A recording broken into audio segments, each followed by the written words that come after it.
So this is Skadi, and what we're doing is we're gonna do some clicker-based training, and we're gonna have a goal of her interacting with this can. If she does really well with this, we're going to try to see if we can get her to push it over. At this stage, I don't care if she uses her nose, her paws, whatever. We did already prime her by getting her associating the clicker noise with getting a treat, so we've already gone through that step. Now in the beginning, I want you to remember that this is kind of like a hot and cold game. This is, so if she starts to do anything with the can in the beginning stages, like look at it, go closer to it, we're gonna click. After she's doing that reliably and she kind of has an idea that whatever getting treats is associated with doing anything with this, we raise the criteria. But we want to wait to raise the criteria until we know she's reliably doing something. So once she's looking at it reliably, I'll wait longer before clicking to see if she'll at least walk closer to it. Then I'll click and give treats. And then we'll increase that to being nosing at it, pawing at it, etc. So, and make sure you have plenty of treats in your hand, the clicker, and so I'm just gonna go ahead and set this down.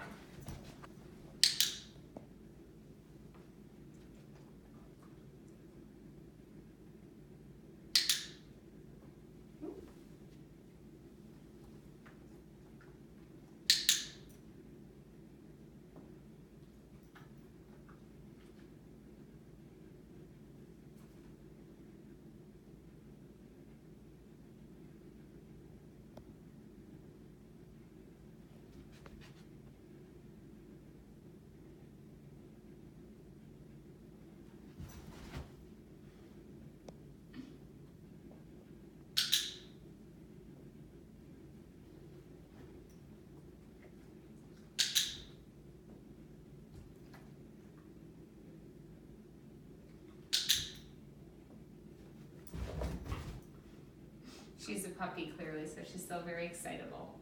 Just gonna grab some more treats. Good girl. So I wanna praise that. We also wanna celebrate big milestones, so when she touched the can for the first time, so we wanna tell her how good she is.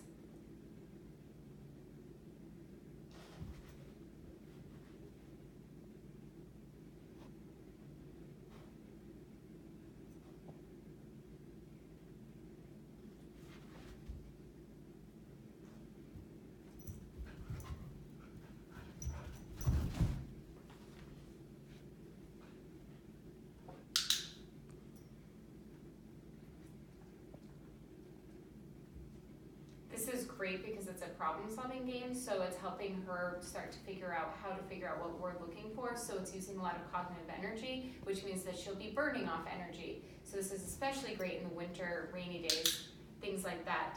And she'll only get better at this game as she plays it. Right now, she's still a little confused why I'm not telling her what to do. I'm not giving her direction. She's still trying to figure out why I'm not telling her what to do because she keeps looking at me.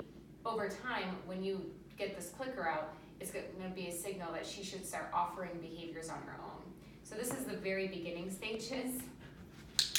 There we go, girl. Good girl. Good girl.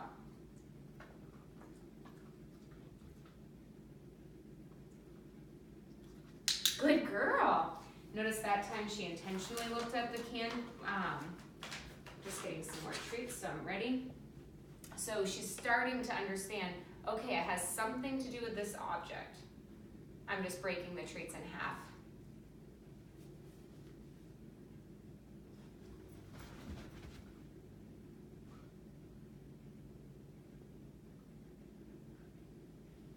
Good girl. So notice that she's thinking and she's figuring it out. You really want to try to avoid telling her what to do. Let her wait it out. Good girl. Wait out the process. Make sure that she understands what she's doing instead of trying to lure her into it.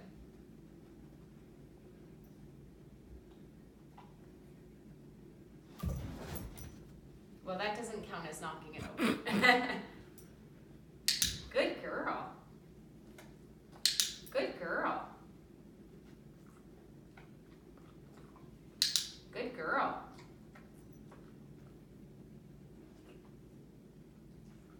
Good girl.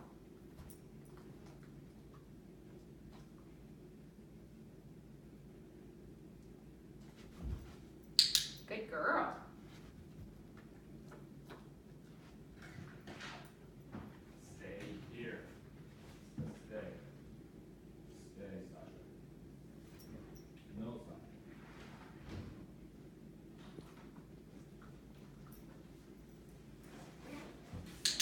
girl.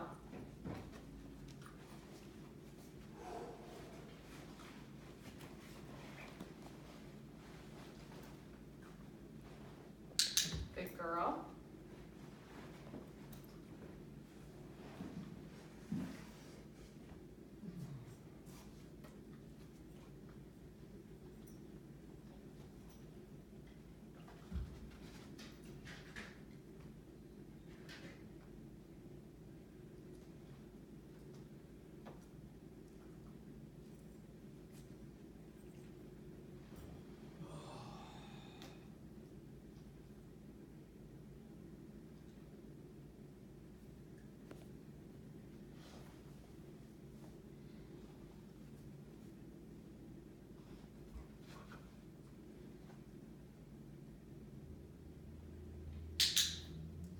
So when they start to get a little burnt out, which is an example of what she was just doing, is I reduced the criteria for a minute to just keep her encouraged. So she looked at the can, so I clicked. This is all normal for good girl for this type of training, especially in the beginning stages when she's still trying to understand exactly what it is that's working for her.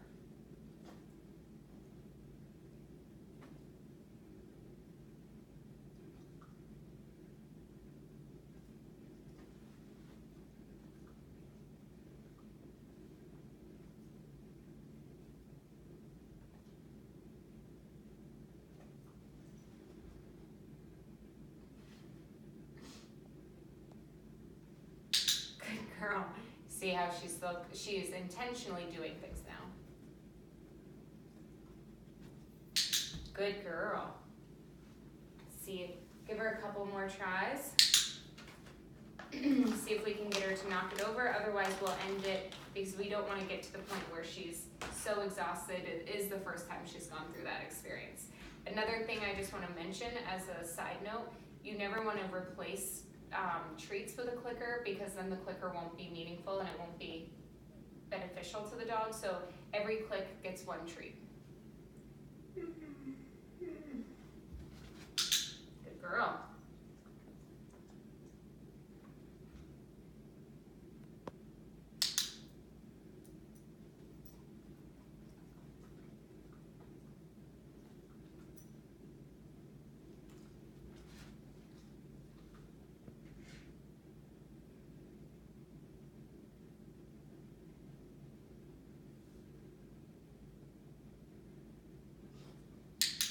Girl.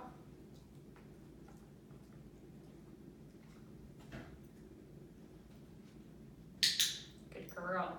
I have two more, so I'm just going to let her work through that. Good girl.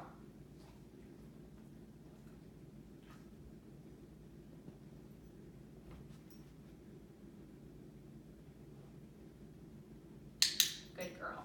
All right, so when you're done playing the game, just pick the object up, especially in the beginning stages. So when you're first playing this with her, try to make sure that you're picking objects to get her to interact with that you can pick up and remove.